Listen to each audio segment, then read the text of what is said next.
ববিতা আপা খুব স্মার্ট নায়িকা। ববিতা আপা অত্যন্ত খুব বিগ পার্সোনালিটি এবং ববিতা আপা খুব মৃদুভাষী।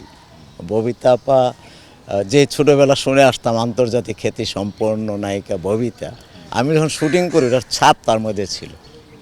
উনি ধীরে সুস্থিরে নামতেন, ধীরে সুস্থিরে ঢুকতেন, বসতেন। এবং আমার মনে আছে ববিতা আপার সঙ্গে যে আমার যখন 4 নম্বর ফ্লোরে কাজ করি, ববিতা আপার শরীরটা ওদিন ভালো ছিল না। আমাকে রাজা সূর্য খা সিনেমায় তখন অনেক আর্টিস্ট ছিল। পরে আমি একটা আলাদা মেকআপ রুম দিলাম, যা ম্যাডাম আপনি তাহলে এই রুমে। আমার কখন লাগবে? আমার তো সব মনে হচ্ছে 2 ঘন্টা দেরি হবে আপনার, কারণ এখন যে পরিস্থিতি সেটের। বলেন কি? আমি হ্যাঁ, কী করবেন ম্যাডাম বলেন? তাহলে কি বাসায়? না না না, ওকে, আপনি রেডি করেন। তো ফাঁকে আমি ঢুকলাম, গিয়ে দেখি যে ইংলিশ নভেলগুলো পড়ছেন তিনি, হ্যাঁ, বই ধরে পড়ছেন। এবং চাষি ভাই কখনো গেলেন, চাষি নজরুল ইসলাম সাহেব, এরকম ব্যক্তিত্ব যারা মাঝে মধ্যে ঢুকতেন, কথা বলতেন। তো ববিতা আপা সত্যিকারভাবে অত্যন্ত রূপসী এক নারী, রূপসী এক মনীয়সীও বলতে পারি, মহিষী বলতে পারি। এবং ববিতা আপার ব্যক্তিত্ব আমাদের মুগ্ধ করে, তার ভাষা, তার আচরণ, তার ব্যবহার আমাদের মুগ্ধ করে। এবং আমি যে অনেক জুনিয়র ডিরেক্টর বা আমার অনেক এই ব্যাপারগুলো উনি বুঝতে দিতেন না।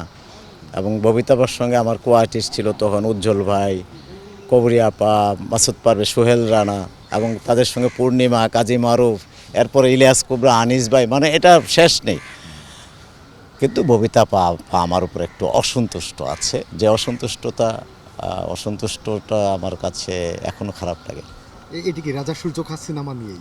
রাজা সূর্য খা সিনেমা নিয়ে ববিতা আপার ভক্ত একসময়, সেটা নিঃসন্দেহে। কথা দিলাম বলি, লাইলি মজনু বলি, আমাদের সবাই ভক্ত। সিনেমায় আসলাম, দূর থেকে দেখলাম, এবং আমি কয়েক ছবির অ্যাসিস্ট্যান্ট ডাইরেক্টর করেছিলাম, ববিতা আপা আর্টিস্ট। আমি যখন ডিরেক্টর হলাম তখন আমরা একটা মিটিং করলাম ঢাকা ক্লাবে, কোন ক্যারেক্টারটা কে যায়। তখন হলো 2007, 1/11-এর পরপর। তখন উজ্জ্বল ভাই প্রস্তাব দিল যে এই মাহফুজ সাহেব বললো এই, একজন এক একটা প্রস্তাব আসলো। এর মধ্যে ববিতা আপা, কবরী আপা, উজ্জ্বল ভাই, সোহেল রানা, এই 4টা মূল আর্টিস্ট। আমাদের বেশ কিছু আর্টিস্ট কনফার্ম হলো। ববিতা আপার বাসায় গেলাম, বললাম ম্যাডাম এই হলো আপনার ক্যারেক্টার। বললো যে ক্যারেক্টারটা তো খুব বেশি উপস্থিতি নেই। আপনার উপস্থিতি কম ম্যাডাম, কিন্তু এই যে 2টা সিকোয়েন্স, একটি হচ্ছে আপনি জেলখানায় বন্দি বহু বছর ধরে যখন ক্রাইসিস, আরেকটা হচ্ছে শেষে যখন আপনি জানলেন জেলখানাতে মুক্ত হওয়ার পর আপনার হাজব্যান্ডকে মেরে ফেলা হলো, তখন বিধবার বেশে যে একটা শট নেওয়া হবে, একটা ক্লোজ আপ নেওয়া হবে, সেটি কিন্তু ওইটুকুর জন্য আপনার ক্যারেক্টারটা লম্বা, আর লাগে না একটা সিনেমায়। ববিতা আপা খুব মুগ্ধ হইলেন যে ঠিক আছে তাহলে আমি কাজটা করি। কিন্তু ব্যাপারটা হলো 1/11-এর সাথে আমাদের গল্পটা ছিল একটা অন্য পটভূমির। কিছুদিন কাজ করার পর 2 বছর বন্ধ থাকে ছবিটা। 2009 সালে একটা নতুন পটভূমি, নতুনভাবে একটা পরিবেশ পরিস্থিতি, তখন স্ক্রিপ্টটা কারেকশন হয়। কারেকশন হতে যে ওই জায়গাগুলো অফ হয়ে যায়। হাজব্যান্ডের মৃত্যু অফ হয়ে যায়, ওনার ওই যে বিধবার সেজে বসে থাকা, একটা খাটিয়া করে লাশ যাচ্ছে, উনি তাকিয়ে আছে স্বামীর দিকে, হ্যাঁ, এবং সে তো ওইগুলো অফ হয়ে যায়। তো উনি আমাকে জিজ্ঞেস করছিল, বলছিলাম যে কিছুটা এই কারণে কাটছাট হয়েছে। তো শুটিং উনি করেছেন, কোনো ডিস্টার্ব করে নাই।